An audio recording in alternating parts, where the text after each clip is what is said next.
안녕하세요. 오늘 소개해드릴 웹툰은 제가 리뷰하고 있는 고수의 주인공 강룡에 뒤지지 않을 만큼 강함과 카리스마를 가진 주인공들이 나오는 무협 웹툰입니다.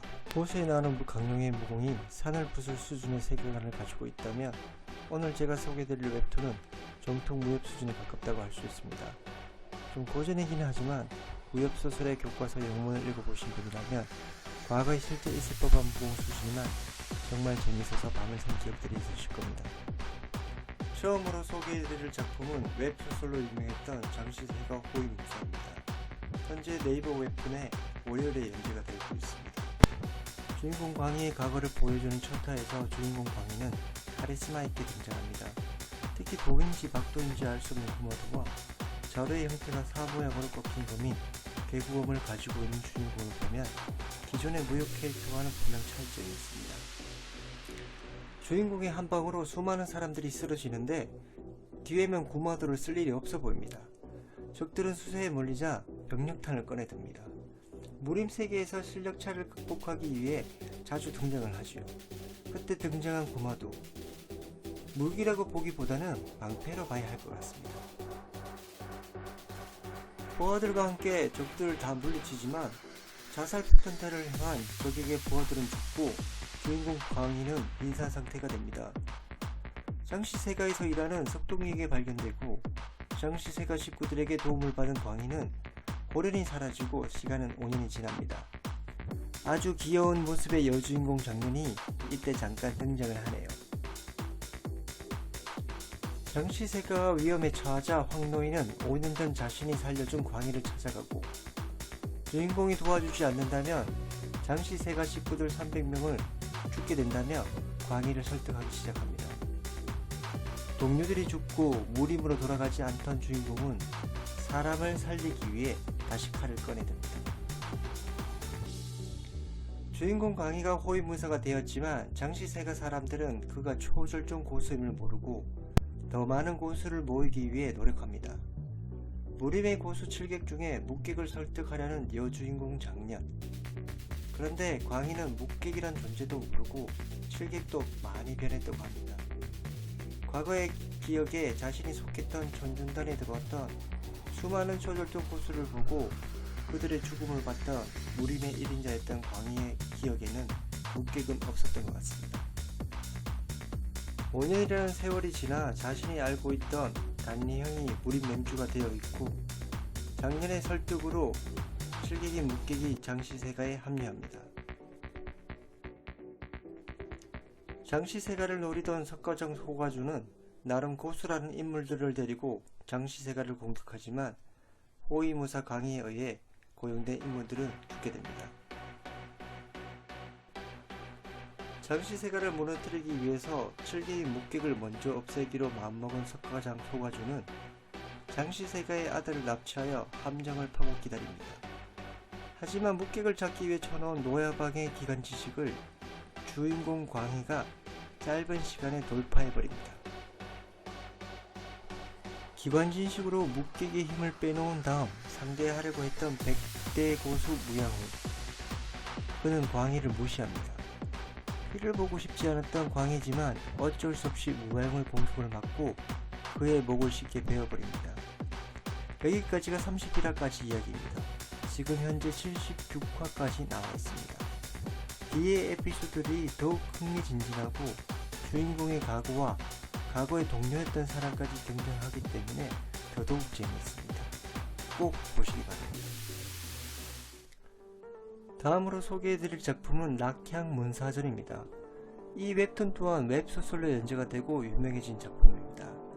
네이버 웹툰으로는 20년 5월 14일에 연재가 되었습니다. 주인공 손비는 문과 출신으로 최강고수 사자역을 만나면서 고수로 거듭나게 됩니다.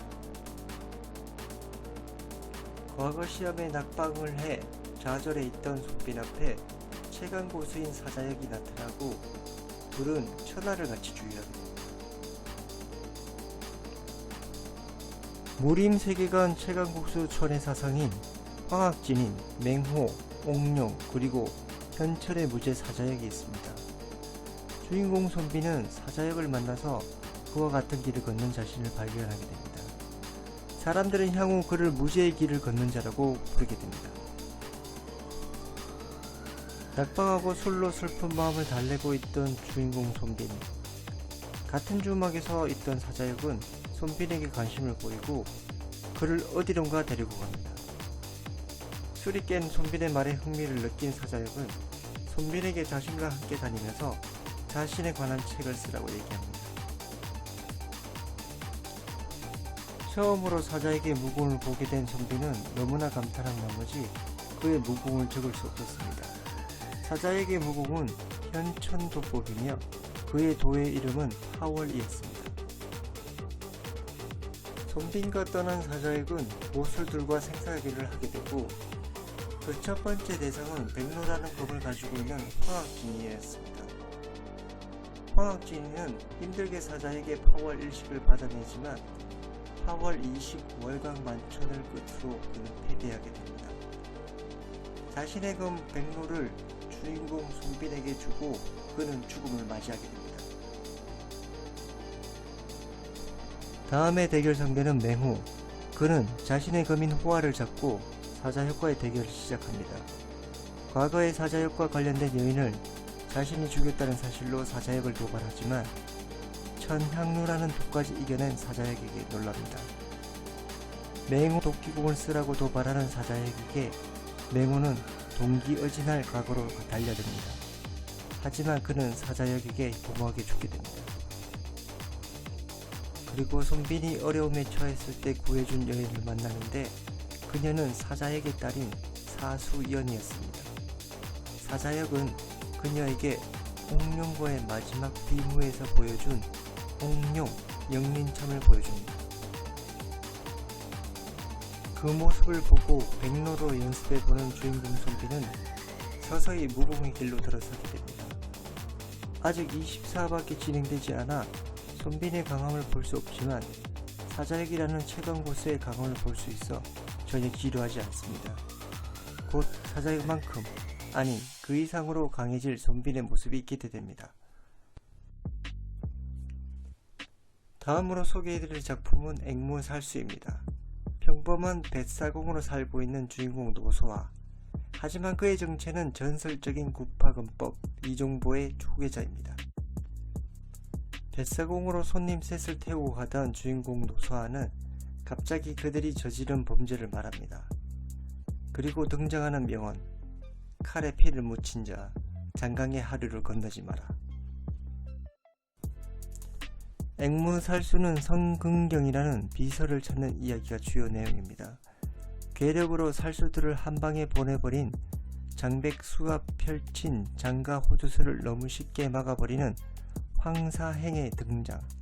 그는 선근경의 행보를 찾고 있습니다. 한 여인과 함께 강을 건너려는 세 사람은 노소아에게 강을 건너 달라고 하지만 비가 많이 와서 물살이 세서 건널 수 없다고 합니다. 그래서 노소아의 집에 머물게 됐는데 그녀는 장백수의 딸이었으며 등에 문신을 하고 있었습니다. 선근경을 쫓아온 흥매단은 노소아가 양자기 이종보의 제자임을 알아봅니다. 노소아는 세 사람에게 전병을 얻어먹는 대가라 하며 쫓아온 흥매단을 손쉽게 물리칩니다. 강아지 풀 같은 걸로 죽이는 것으로 보니 정말 구파검법이 대단한 것 같습니다. 구파검법의 창시자는 100년에 한 번 나올 것 많은 검술의 천재 이종보였으며 노소아의 사부였습니다. 엄청난 고수인 흥매단 단주 황사행은 장백수의 딸 일행을 추적하고 장백수의 딸을 먼저 보낸 노인은 동기어진 할 각오로 막았습니다. 죽을 각오로 겨우 황사행을 가마에서 내리기는 했지만 황사행에게 쉽게 당하고 맙니다. 노인을 죽이고 장백수의 딸 장미련을 잡으려고 하는 순간 노소아가 나타납니다. 황사행은 노소아가 이종보의 제자임을 알아챕니다. 노소아는 사부는 병으로 죽은 것이 아니라 자신이 죽였다고 합니다. 초절정 고수들의 격돌이 이어지고 황사행은 고수이지만 독까지 쓸 수 있는 적이었습니다. 노소아는 강의 흐름에서 탄생한 구파검법의 진술을 선보이고 황사행을 바다까지 몰아세웁니다.